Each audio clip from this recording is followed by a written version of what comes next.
오늘 이 시간에도 저와 여러분 가운데 충만한 은혜가 있기를 간절히 축복합니다. 아마 일부 예배 때만 드려야 될 것 같은데요. 여러분들은 오늘 예배를 드리면서 하셔야 될 게 하나 있어요. 마음속으로 저를 위해서 기도하는 마음으로 오늘 설교를 들어주시고 또 함께 기도해 주시기를 부탁을 드려요.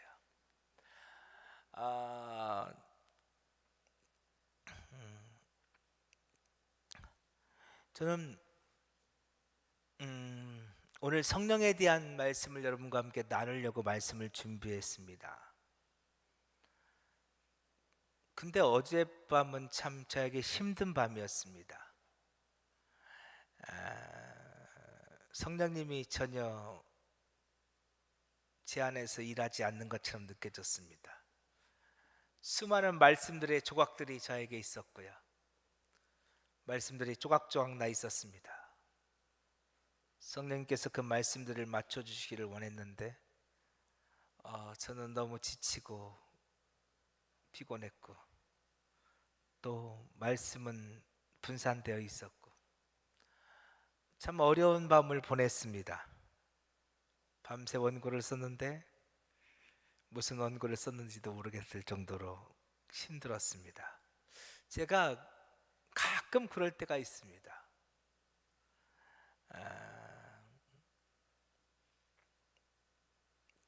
그래서 새벽녘에 썼던 원고를 다 지우고 다시 쓰기 시작했습니다. 그런데 지금도 잘 모르겠습니다. 제가 하고 싶었던 이야기와 성령님이 하고 싶었던 이야기가 다를지도 모르겠다는 생각을 퍼뜩 했습니다. 모르겠습니다.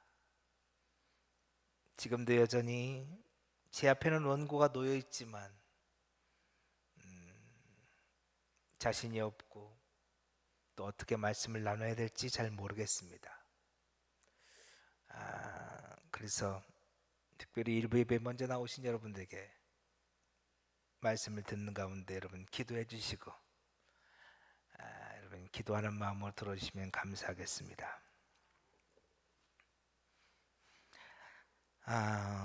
헬라어로 유앙겔리온이라는 단어가 있습니다. 우리말로 복음이라 번역되는 단어입니다. 그런데 이 복음이라 번역되는 이 유앙겔리온이라는 단어는 원래 교회에서 쓰던 용어가 아니었습니다. 이 유앙겔리온은 로마 사회에서 로마 군대가 쓰던 용어였습니다.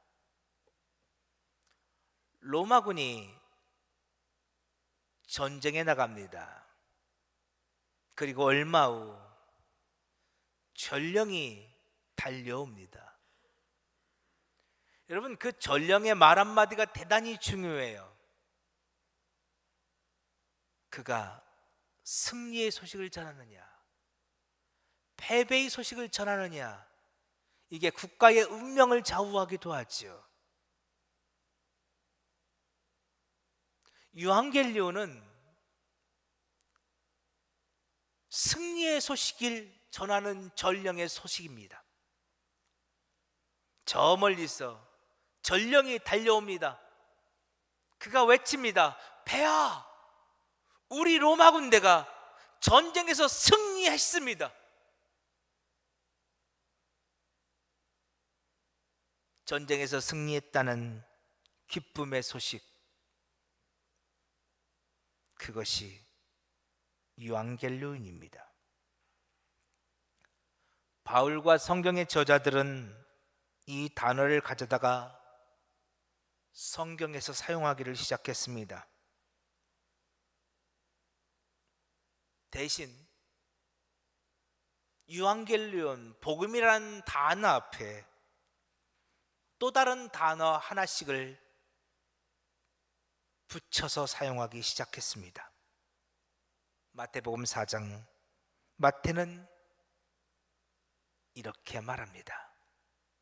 천국 복음을 전파하시며. 복음은 복음인데 천국 복음입니다. 누가는 이렇게 말합니다. 하나님 나라의 복음을 전파하여야 하리니. 복음은 복음인데 하나님 나라의 복음입니다. 바울은 이렇게도 말합니다. 그리스도의 복음을 위하여. 복음은 복음인데 그리스도의 복음이라는 것입니다. 성경의 저자들이 천국 복음, 하나님 나라의 복음, 그리스도의 복음 또는 하나님의 복음이라고 유앙겔리온 앞에 단어 하나씩을 붙여놓은 이유는 세상이 말하는 복음과 성경이 말하는 복음이 구별되기 때문입니다.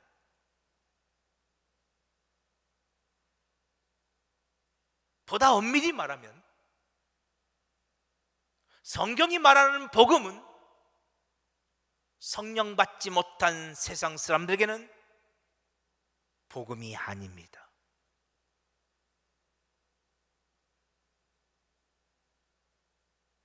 우리는 요한복음을 통해서 주께서 이 땅 가운데 하나님의 거처 되신 하나님의 성전, 즉 교회 공동체를 세우기 위해서 이 땅에 오셨음을 보았습니다. 그래서 주님은 끊임없이 너와 나는 하나다라고 말씀하셨죠. 그런데 어떻습니까? 그 주님은 제자들을 실망시켰습니다. 예수님을 따라다니는 사람들을 실족하게 만들었습니다. 그들이 원했던 메시아와 예수님이 말씀하시는 메시아가 달랐기 때문입니다. 이걸 다시 말하면 사람들이 생각하는 복음과 예수님이 말씀하신 복음이 다르다는 겁니다. 오늘 여러분은 어떤 소식을 들으면 기쁘겠습니까? 예수님께서 여러분의 삶에 찾아오셔서 돌을 떡덩이로 만들어주면 기쁠 것 같지 않습니까? 나에게 천하만국과 그의 영광을 보여주며 그 천하만국과 모든 영광을 너에게 주겠노라 말씀하시면 기쁠 것 같지 않습니까?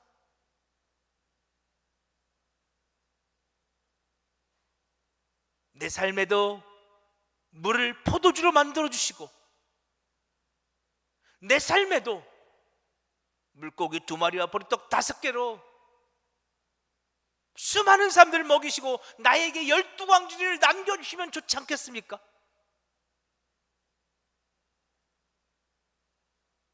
내 인생에도 날 때부터 안진뱅이였던 자가 일어나는 것 같은, 날 때부터 소경된 맹인되었던 자가 눈을 뜨는 것 같은, 나병한 자가 고침받는 것 같은, 아니 죽었던 나사로가 살아나는 것 같은 그런 놀라운 기적들이, 치유의 역사들이 나타나면 기쁘지 않겠습니까? 우리는 그런 예수를 기다리고 있습니다. 그런 예수가 내 삶에 와서 나의 삶의 문제를 해결해주고 내게 풍요로운 삶을 가져다주면 행복할 것 같습니다. 만일 내 삶에 그런 소리가 들려온다면 우리는 유앙겔리온, 그것이 복음이다 말할 수 있을 것 같습니다. 그런데 하나님 나라의 복음은 전혀 다릅니다. 로마서 1장 볼까요? 사도 바울은 자신이 하나님 나라의 복음을 위하여 사도로 부르심을 받았노라고 고백합니다. 그런데 이 복음은 성경에 선지자를 통하여 미리 약속되어진 것이며 하나님 아버지의 아들에 관한 것이었습니다. 근데 그 아들은 어떤 메시아였습니까? 십자가에서 죽임을 당하는 메시아였습니다. 죽은 지 사흘 만에 다시 살아난 메시아였습니다. 그리고 40일 만에 허무하게 제자들을 버리고 떠나간 메시아였습니다.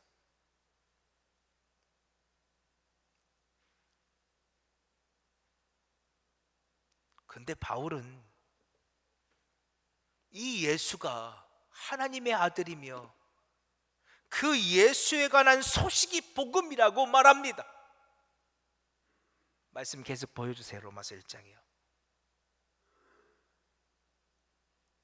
근데 여러분, 예수가 복음 맞습니까? 나를 부유케 하는 예수가 아닙니다. 내 삶의 문제를 해결해 주는 예수가 아닙니다. 돌을 떡으로 만들어주는 예수가, 천하만국과 그의 영광을 내게 주는 예수가 아닙니다. 십자가에서 죽었다 다시 살아난 예수입니다. 40일 만에 하늘로 올라가신 예수입니다. 그 예수가 여러분에게 기쁜 소식 맞습니까? 복된 소식 맞습니까? 사도 바울은 4절에서 이렇게 말합니다. 오직 그 예수는 성결의 영으로 선포되셨습니다. 성결의 영은 성령님이시죠. 오직 그 예수는, 그 예수가 오늘 우리에게 복된 소식이 되려면 오직 우리는 성령님을 통해서만이 알 수 있다는 겁니다. 여러분, 그렇죠? 누군가 나를 부유케 해준다면 우리는 그 소식을 복된 소식이라 말할 수 있을 겁니다. 근데 여러분, 그런 소식은 성령 받지 않아도 알 수 있습니다. 누군가 내 병을 고쳐준다면 우리는 기뻐할 것입니다. 그런데 그런 이야기는 성령 받지 않아도 기쁨의 소식이라는 건 우리 알 수 있을 겁니다.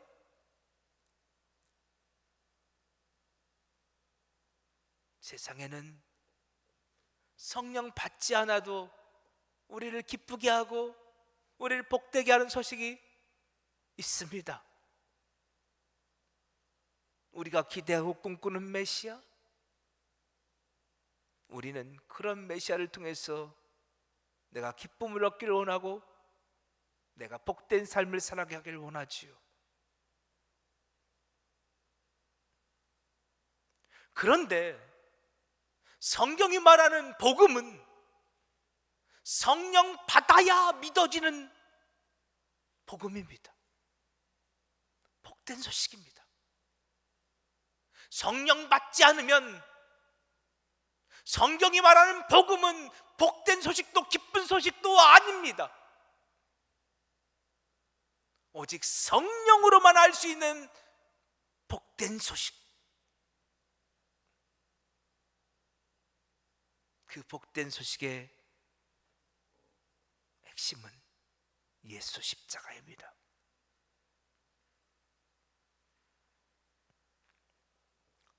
그래서 여러분, 성도는 성령 받아야 하고 교회 공동체는 성령으로 충만해야 합니다.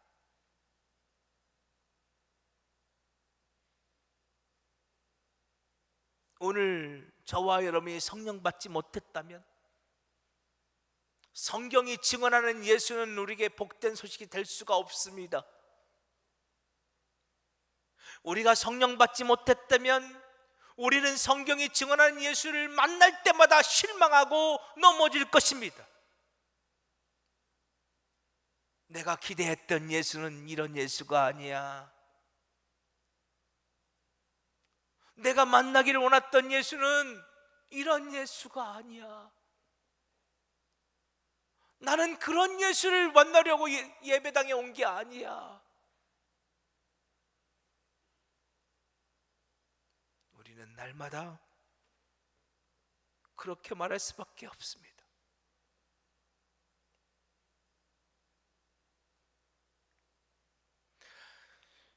요즘 새벽마다 요한복음을 보고 있습니다. 지난주에 요한복음 18장을 통해서 베드로가 예수님을 부인하는 이야기를 살펴보았습니다. 오늘 잠시 그 얘기를 좀 해보려고 해요. 자, 보세요. 예수님께서 대제사장 안나스의 관저에서 재판을 받고 계셨습니다. 그때 다른 제자들은 다 도망가고요. 예수님을 따르는 두 제자가 있었습니다. 한 사람의 이름은 분명히 나옵니다. 시몬 베드로. 근데 한 사람의 이름이 나오질 않아요. 그냥 다른 제자 한 사람이 예수를 따르니 이렇게 말하고 있어요. 근데요, 여러분, 이게 요한복음의 특징이에요. 요한복음에서요, 예수님의 제자를 표현하는데 이름을 쓰지 않는 제자가 하나 있어요.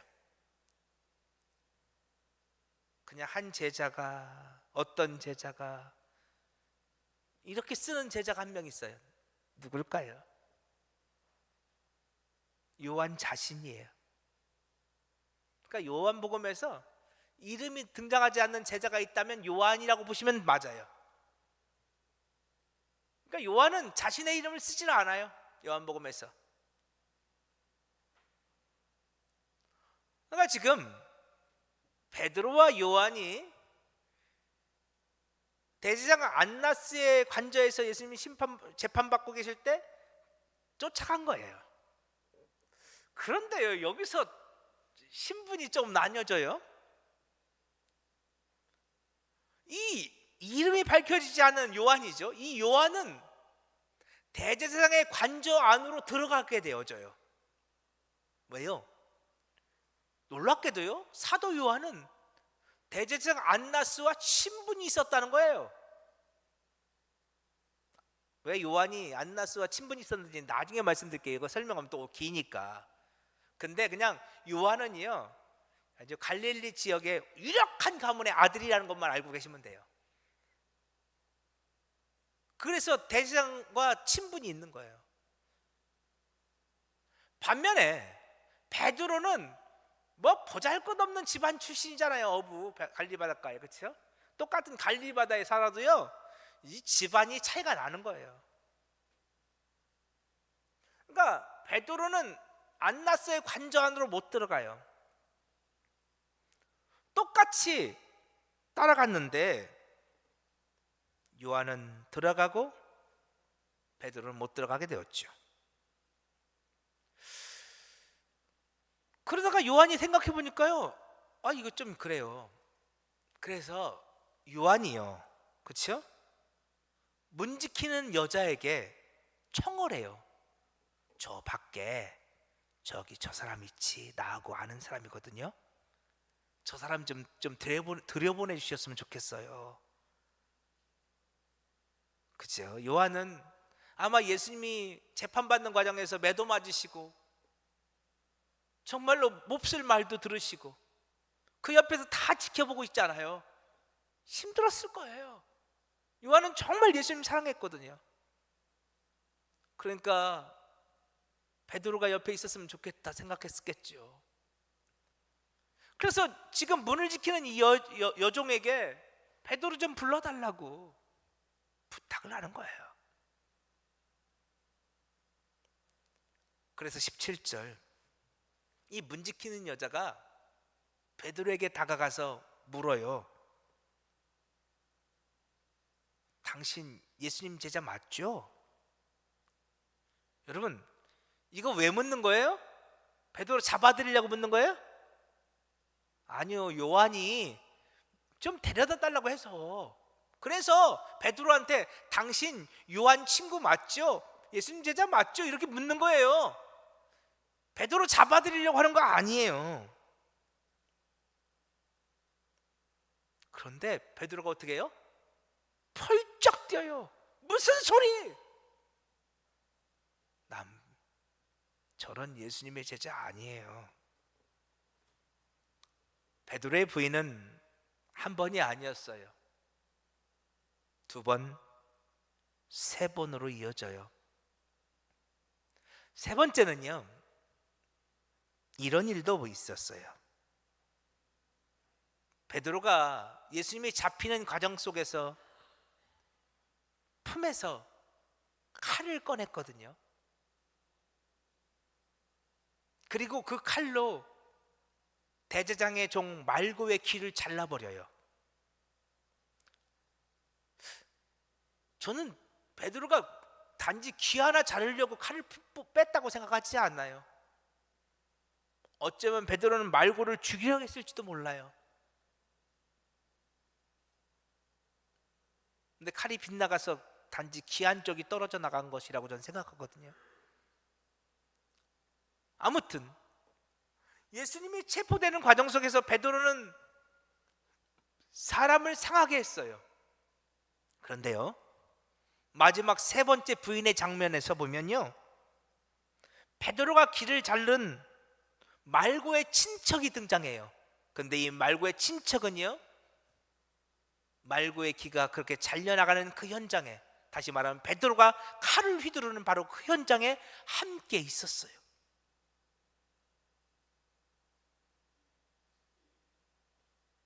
그가 말해요. 내가 똑똑히 봤어. 당신이 내 친척 말고의 귀를 잘랐잖아. 내가 방금 전에, 여러분 그것도 며칠 지난 거 아니에요. 방금 전이에요. 불과 몇 시간 전. 내가 방금 전에 당신이 품에서 칼을 뻔해서 내 친척 말고의 귀를 자르는 걸 내가 봤어. 그런데 당신이 예수님의 제자 아니라고? 그러자 베드로가 예수님을 부인하는데요, 요한복음에는 그렇게 써 있지 않지만 다른 복음서를 보면요, 베드로가 예수님을 저주하며 부인해요.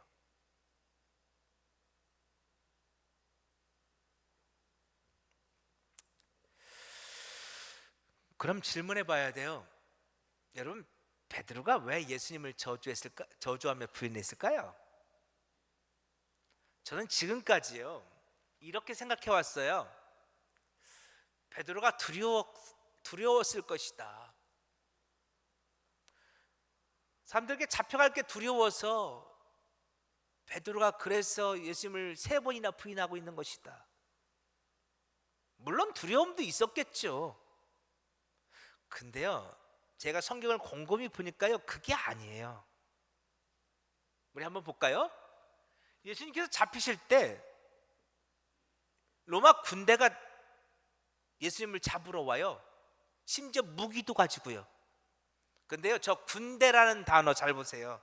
저게 헬라어로 스페이라인데요.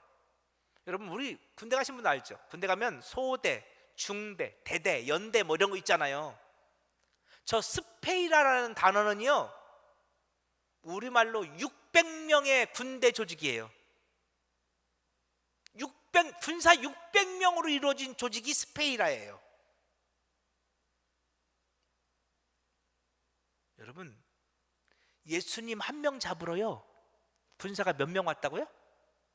600명이 온 거예요. 그런데요, 그들이 다 무기도 들고 왔어요. 완전 군장하고 온 거예요. 600명이 온 거예요. 그런데요, 그들이 다 무기도 들고 왔어요. 완전 군장하고 온 거예요. 그런데요, 그들이 다 무기도 들고 왔어요. 완전 군장하고 온 거예요. 그런데요, 그들이 다 무기도 들고 왔어요. 완전 군장하고 온 거예요. 그런데요, 7절 보여주세요. 그들이 누구만 잡아가요? 예수님만 잡아가요. 예수님께서 말씀하세요. 나를 찾거든 이 사람들이 가는 것을 용납하라. 예수님 말씀하세요. 나 잡았으니까 내 제자들은 그냥 놔줘, 풀어줘. 그러자 이 사람들이요, 제자들을 잡아가지를 않아요. 여러분, 600명의 군사들이요, 예수님을 잡던 밤에 제자들을 잡으려 했으면 얼마든지 잡을 수 있었어요. 근데 600명의 군사들, 대제사장과 바리새인들, 예수님의 제자들에게는 관심조차 없어요. 예수님만 잡으면 돼요. 그러니까 제자들 놓아주는 거예요. 심지어 우리 아까 말했죠, 베드로가 품에서 칼을 빼서 대제사장의 종 말고의 길을 자르는데도, 이건 현행범 아니에요? 사람을 상해한 현행범이죠. 그런데도 베드로를 안 잡아가요. 현행범인데요, 잡아가야 할 거 아니에요, 이 정도면. 그런데 그냥 놔둔다고요. 그러니까 지금 이 사람들, 예수님의 제자에게는 관심 없어요. 그들이 뭐 어떻게 되든 상관하지 않아요. 베드로가 이걸 몰랐을까요? 전 알았을 거라고 생각해요. 지금 요한이 대제사장 관저, 안나스의 관저 안으로 들어가 있는데 요한이 예수님의 제자인 거 다 알아요. 안나스가 요한을 알고 있다잖아요. 요한이 예수님의 제자인 거 아는데도 요한을 체포하지 않잖아요. 요한은 너무 자연스럽게 그 안나스의 관저 안에 있어요. 그러니까 베드로가 지금 두려워서 예수님을 3번 부인하는 게 아니에요. 그러면 질문해 봐야죠. 베드로가 예수님을 3번씩이나 부인하는 이유가 뭘까요? 왜 베드로가 예수님을 부인할까요?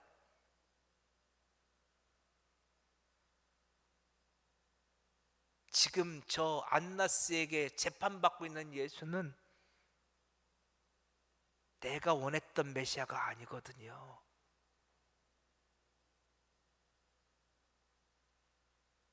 다시 10절 봐요. 베드로는 품에서 칼을 뺐어요.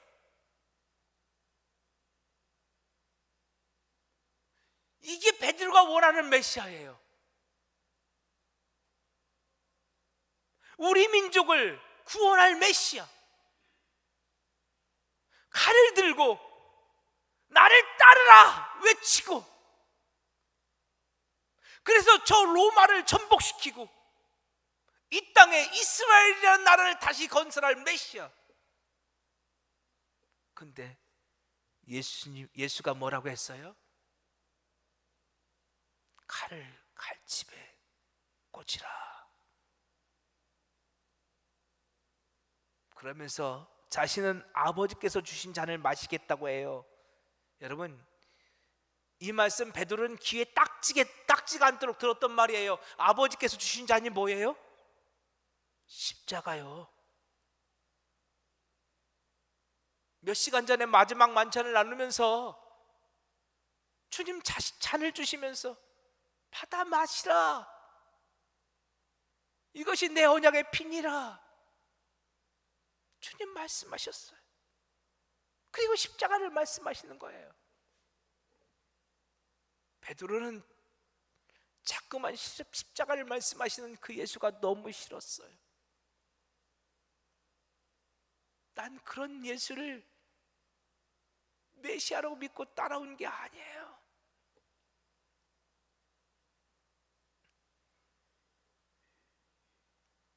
또 하나의 장면이 있어요. 22절, 24절. 지금 베드로가 안나스의 그 관저 안으로 못 들어가고 저 뜰에 있잖아요. 근데 문은 열려 있어요.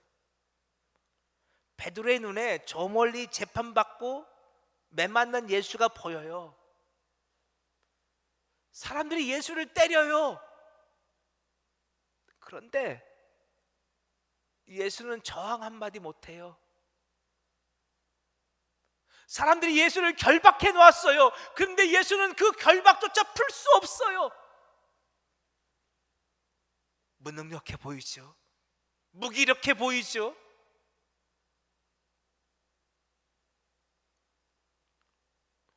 예수께서 십자가에 못 박혔을 때 사람들이 그러잖아요. 네가 메시아라고? 네가 구원자라고? 너 하나 구원도 못하는 네가 다른 사람을 구원하겠다고? 여러분, 그게 베드로의 마음이에요. 당신이 구원자 맞습니까? 당신 하나 구원하지 못하는 사람이 때리면 맞고 결박하면 묶이는 당신이, 그러고도 한마디도 못하는 당신이 메시아 맞습니까? 베드로는 그런 예수를 메시아로 받아들일 수가 없는 거예요.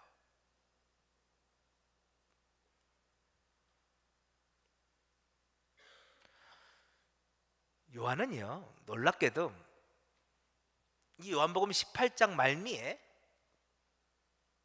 베드로가 꿈꾸었던 메시아를 그려놓고 있어요. 자, 요한복음 18장 말미를 보면요, 바라바라는 사람이 등장해요.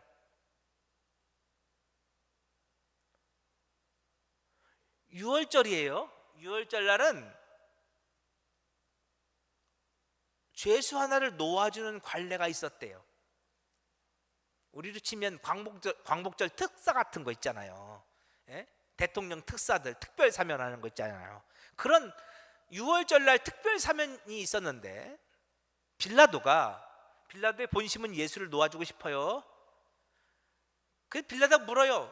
야, 여기 빌라도라는, 오늘 요한복음에 강도라 나와 있는데요, 하여튼 빌라도라는 사람과 예수라는 사람이 있어. 내가 둘 중에 한 명을 놓아주기를 원하는데 누굴 놓아줬으면 좋겠니? 라고 말했더니 사람들이 누구를 놓아달라고 요청해요? 바라바를 놓아달라고 요청해요. 여러분, 왜 바라바였을까요?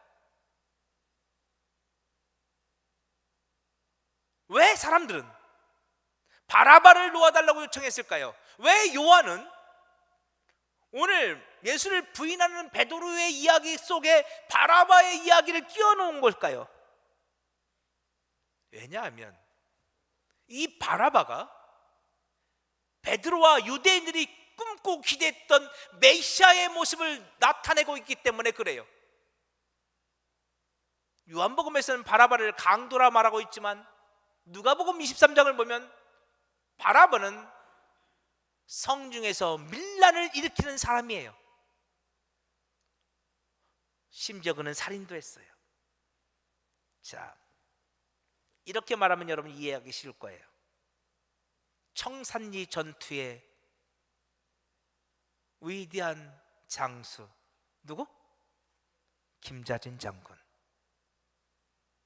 일제가 볼 때는 밀란을 일으키는 자 아닙니까? 이또 히브리를 저격한 안중근 의사, 일제가 볼 땐 테러리스트고 살인자 아닙니까?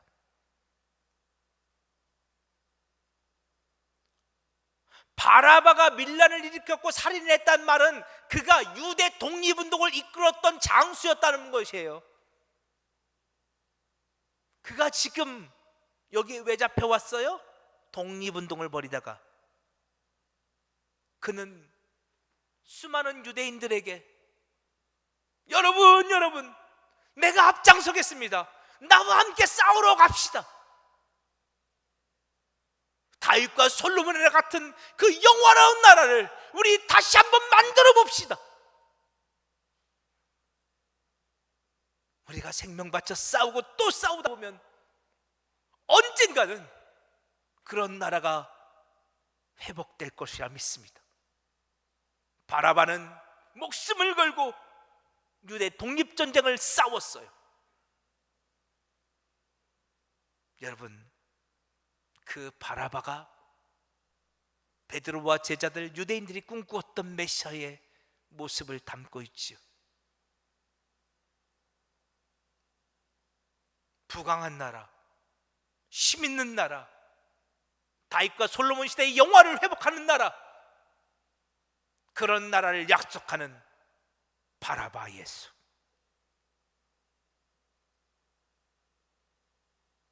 사람들은 그래서 바라바를 놓아주고 저 그리스도라는 예수는, 저 십자가에 못 박히는 저 예수는 죽이라 요청하고 있는 거지요.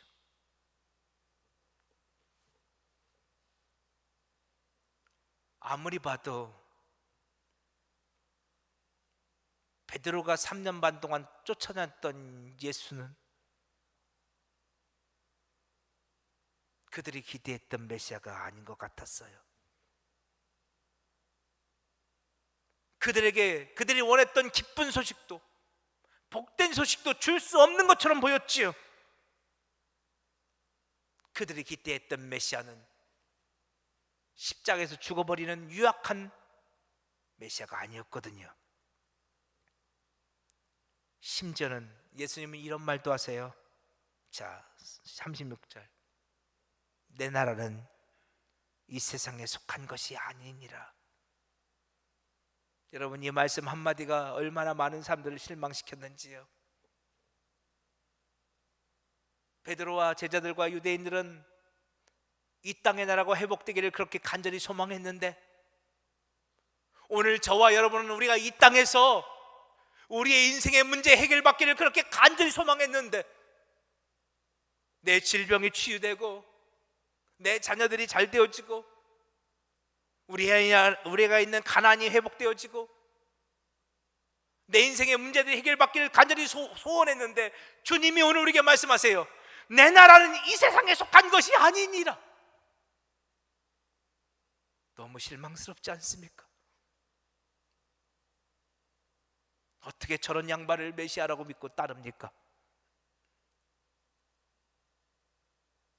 어떻게 십자가만 말씀하시는 그 예수가 오늘 우리에게 복음이란 말입니까?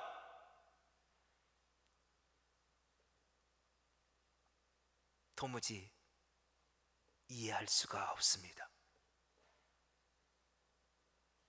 그런데 이상한 건 예수님의 반응입니다. 제자들이 예수님을 3년 반이나 쫓아다녔어요. 이제 예수님은 날이 밝으면 십자가에 못 박혀 죽으셔야 해요. 물론 부활하실 테지만 40일 만에 또 승천하실 거예요. 예수님 다 알고 계시죠. 제가 만일 예수님이었다면요, 전 되게 초조했을 거예요.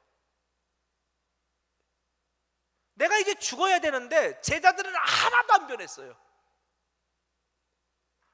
처음이나 지금이나 똑같아요. 여러분, 그러면 초조하지 않을 것 같으세요? 에?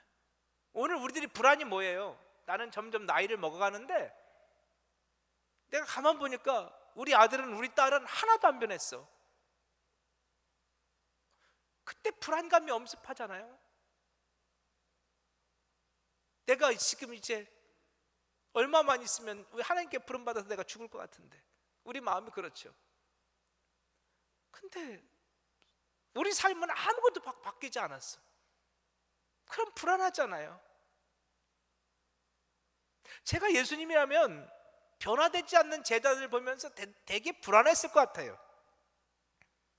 그런데 주님은 전혀 불안해하지 않아요.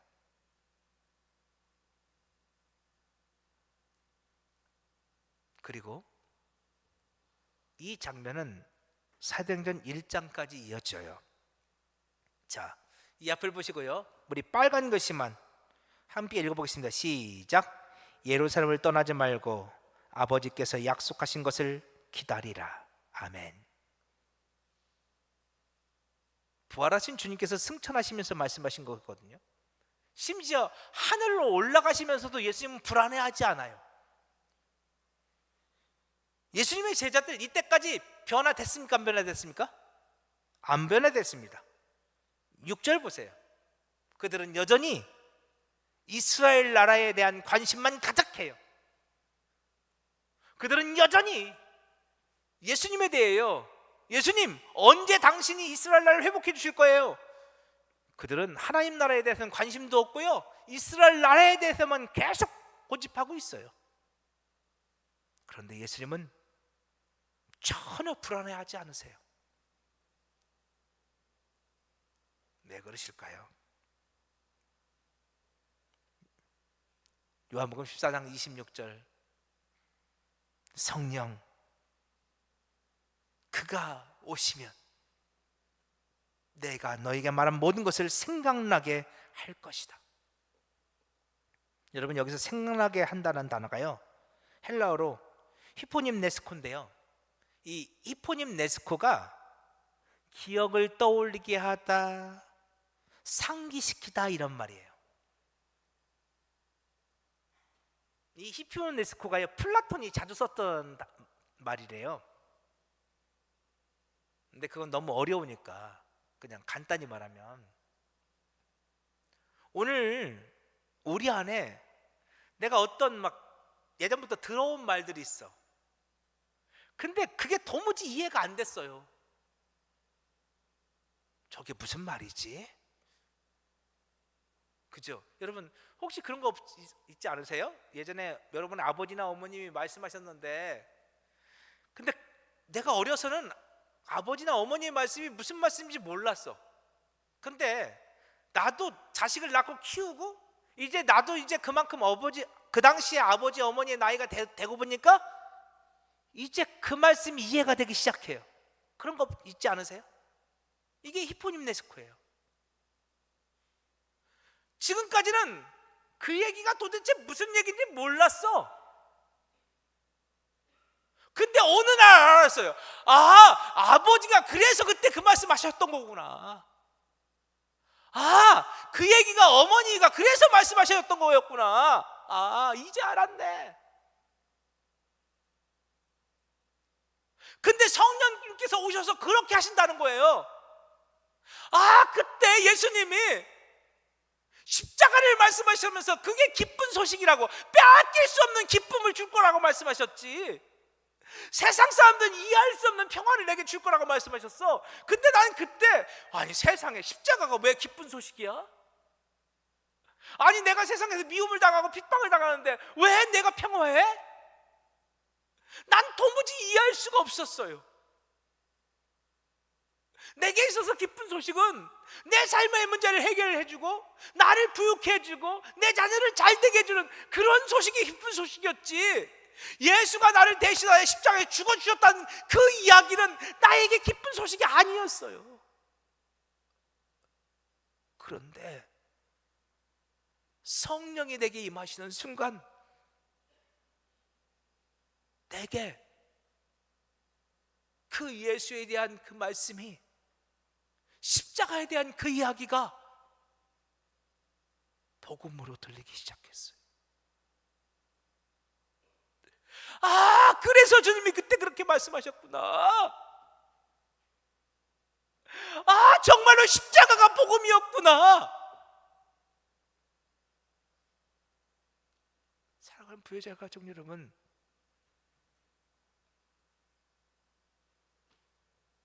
저는 너무 간절하게 소망해요. 성령이 여러분께 임하셔서 이 말씀을 깨달아지기를. 그래서 저는 여러분에게 듣기를 원해요. 목사님 말씀이 그 말씀이었음을 이제 제가 알았어요. 처음에는 목사님 말씀이 너무 힘들었는데, 나는 목사님 말씀이 너무너무 듣기 싫었는데, 이제는 제가 알았어요.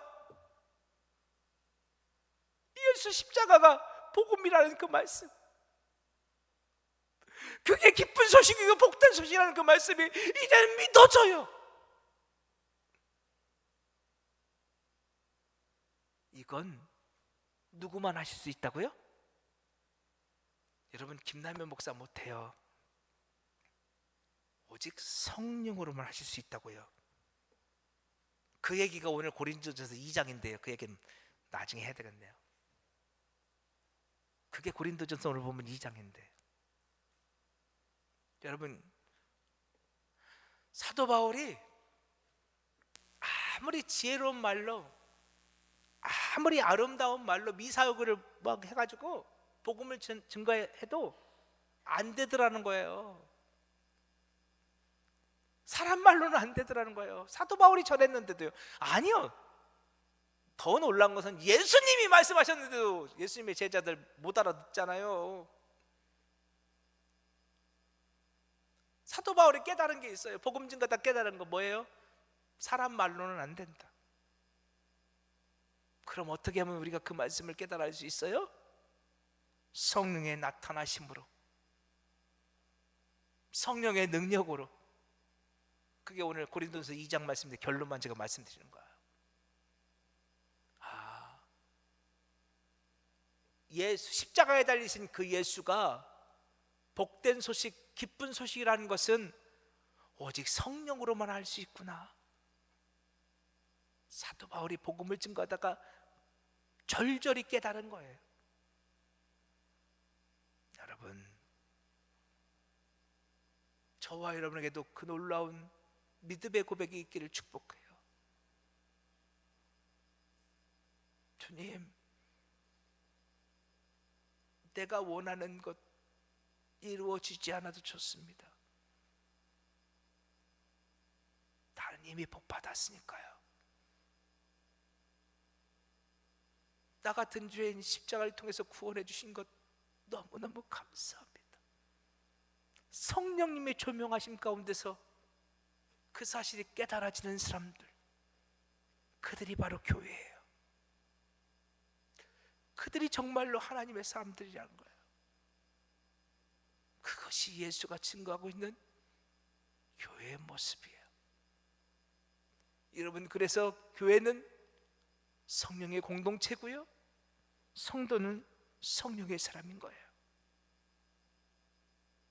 오늘 저와 여러분이 그 성령님 앞에 온전히 붙들리는 주님의 사람들 되기를 축복합니다. 찬송하시죠.